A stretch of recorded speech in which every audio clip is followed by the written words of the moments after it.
इस वीडियो में हम एक्टिवेशन और डीएक्टिवेशन हुक्स के बारे में बात करेंगे। एक्टिवेशन हुक क्या होती है कि एक्टिवेशन हुक के थ्रू हम कोई भी कोड उस वक्त रन कर सकते हैं जब हमारा प्लगइन एक्टिवेट होता है। कुछ टास्क्स ऐसे होते हैं जो आप वर्डप्रेस की वेबसाइट के अंदर तब परफॉर्म करना चाहते हैं जब आपका प्लगइन एक्टिवेट हो। फॉर एग्जांपल, लेट्स से कि आपका प्लगइन जो है वो किसी नए डेटाबेस टेबल पे डिपेंड करता है और आप अपने प्लगइन के लिए कोई नया डेटाबेस टेबल क्रिएट करना चाहते हैं, तो एक्टिवेशन हुक वो परफेक्ट जगह है जहां पे आप अपना टेबल जो है वो क्रिएट कर सकते हैं। तो जैसे ही आपका प्लगइन एक्टिवेट होगा, आप वो कोड रन करेंगे जिस कोड के थ्रू आपका जो कस्टम डेटाबेस टेबल है वो आप क्रिएट कर सकते हैं। इसके अलावा लेट्स से कि आपने कोई कस्टम पोस्ट टाइप रजिस्टर की है अपने प्लगइन के थ्रू। जब आप कोई कस्टम पोस्ट टाइप रजिस्टर करते हैं तो आपको जो परमा लिंक्स हैं उनको उनकी सेटिंग को फ्लश करना होता है, रीराइट करना होता है, ताकि आप 404 एरर्स को अवॉइड कर सकें। तो हर वो फंक्शनैलिटी जो आप प्लगइन की एक्टिवेशन के टाइम पे रन करना चाहते हैं तो उसको आप एक्टिवेशन हुक के थ्रू रजिस्टर कर सकते हैं। इसी तरह अगर आप कोई कोड या कोई फंक्शनैलिटी उस वक्त रन करना चाहते हैं जब आपका प्लगइन डीएक्टिवेट हो, तो उसके लिए हम डीएक्टिवेशन की हुक को यूज करते हैं।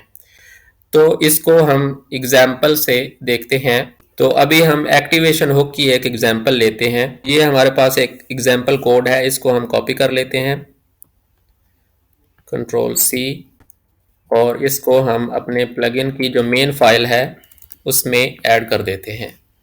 तो ये एग्जाम्पल कोड सिंपली ये कर रहा है कि एक तो जो इनिट की हुक है, उस इनिट की हुक के साथ उसने एक कस्टम फंक्शन जो है उसको रजिस्टर किया है कि जैसे ही वर्डप्रेस सीएमएस इनिशियलाइज हो तो हम इस फंक्शन को रन करना चाह रहे हैं। तो ये फंक्शन बेसिकली क्या कर रहा है कि ये एक नई पोस्ट टाइप को रजिस्टर कर रहा है। जो डिफॉल्ट हमारे पास पोस्ट टाइप्स होती हैं जैसे कि पोस्ट है, पेज है या कमेंट्स है, उसके अलावा अगर आप कोई कस्टम पोस्ट टाइप रजिस्टर करना चाहते हैं तो उसके लिए हम रजिस्टर पोस्ट टाइप का मेथड जो है ये इस्तेमाल करते हैं। तो ये इस मेथड के थ्रू हम बुक के नेम से एक कस्टम पोस्ट टाइप रजिस्टर कर रहे हैं। तो अब हमने चूंकि कस्टम पोस्ट टाइप रजिस्टर की है, तो जब भी आप कोई कस्टम पोस्ट टाइप अपने प्लगइन के थ्रू रजिस्टर करवाते हैं तो आप अपने परमालिंक्स की सेटिंग्स को अपडेट करना चाहते हैं। तो उसके लिए हमने एक एक्टिवेशन हुक जो है वो रजिस्टर की है प्लगइन प्रीफिक्स अंडरस्कोर एक्टिवेट के नाम से। तो जैसे ही हमारा प्लगइन एक्टिवेट होगा तब ये वाला फंक्शन कॉल होगा, और इस फंक्शन के थ्रू हम क्या कर रहे हैं कि सबसे पहले हम वो वाला फंक्शन कॉल कर रहे हैं जिस फंक्शन के थ्रू हमारी जो कस्टम पोस्ट टाइप है वो रजिस्टर हो रही है।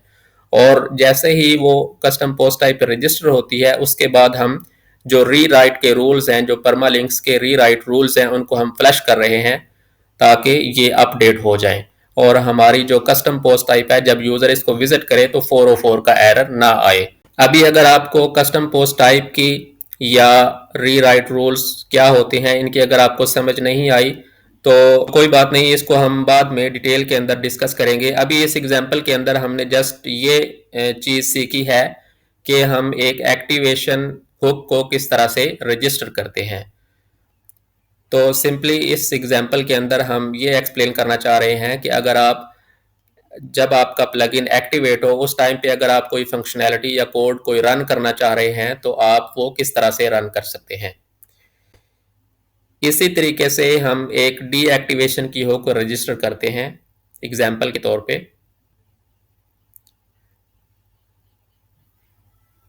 तो यहाँ पे हमारे पास एक डीएक्टिवेशन हुक का एग्जाम्पल कोड अवेलेबल है, इसको हम कॉपी कर लेते हैं, कंट्रोल सी, और यहाँ पे हम एक्टिवेशन हुक के नीचे इसको ऐड कर देते हैं।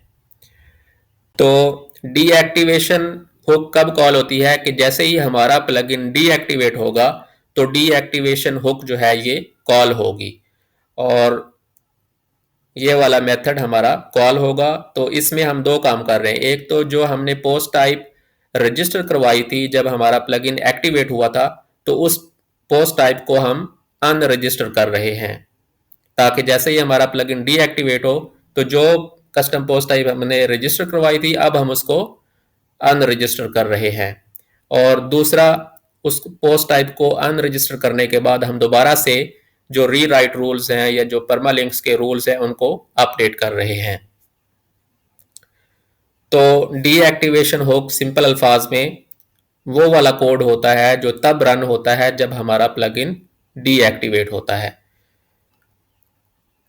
एक और चीज जो यहाँ पे नोट करने वाली है वो अंडरस्कोर अंडरस्कोर फाइल का एट्रीब्यूट है या फील्ड है। इस पैरामीटर के थ्रू हम बताते हैं कि जो हमारी मेन प्लगइन की फाइल है उसका पाथ क्या है। तो अभी चूंकि हमारी एक्टिवेशन हुक जो है वो उसी फाइल के अंदर है जो हमारी मेन फाइल है, तो उस केस में हम अंडरस्कोर अंडरस्कोर फाइल का एट्रीब्यूट यूज करते हैं। तो अगर आप ये वाली हुक्स किसी और फाइल के अंदर यूज कर रहे हैं जो कि आपकी मेन फाइल के अलावा है, तो तब आप इस पैरामीटर को अकॉर्डिंगली चेंज करेंगे। इसकी डिटेल्स को हम बाद में डिस्कस करेंगे।